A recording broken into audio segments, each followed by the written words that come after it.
एतमाद के वोट के बाद पंजाब असम्बली की तहलील का मामला। इमरान खान आज पार्टी की सीनियर लीडरशिप के साथ आइंदा के लाहे अमल की मुशावरत करेंगे। इत्तेहादी जमात काफिले के साथ भी मुशावरत की जाएगी। इसी पर बात करेंगे नुमाइंदा दुनिया न्यूज लियाकत अंसारी हमारे साथ मौजूद हैं। जी लियाकत अंसारी। आज बिल्कुल पंजाब असम्बली से एतमाद के वोट का मरहला तो मुकम्मल हो गया और वज़ीर पंजाब जो परवेज़ लाई जो है वो PTI और काफरी के अरकान की मदद से एतमाद के वोट में कामयाब रहे।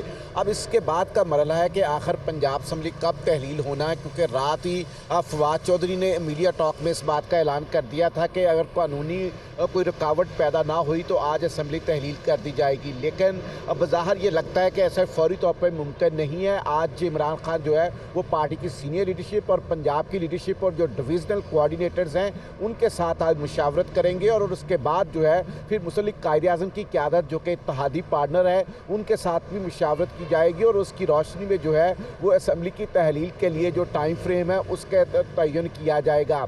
अब मुसल्लिक कायद-ए-आज़म और तहरीक-ए-इंसाफ जो है इस हवाले से मुशावरती अमल से गुजर रही है और तहरीक-ए-इंसाफ में वाज़े तौर पर जो है वो तकसीम पाई जाती है। फौरी तौर पर असम्बली की तहलील में दो ग्रुप्स जो हैं वो इस हवाले से अपनी अपनी राय के साथ अपने दलाइल के साथ इस बात पर जो है वो अपने केस लड़ रहे हैं और इमरान खान को कायल करने की कोशिश की जा रही है। जो PTI की पंजाब की सीनियर लीडरशिप है उसमें से कुछ लोग और जो वफाकी लीडरशिप के कुछ लोग हैं वो फौरी असम्बली की तहलील नहीं चाहते। ताहम शाह महमूद कुरैशी, फवाद चौधरी, एजाज चौधरी ऐसे लोग हैं जो फौरी तौर पर असम्बली की तहलील चाहते हैं और इस हवाले से अब इमरान खान ने जो है वो पार्लियामेंटेरियंस पर मुशावरत की जाएगी। लियाकत अंसारी बहुत शुक्रिया।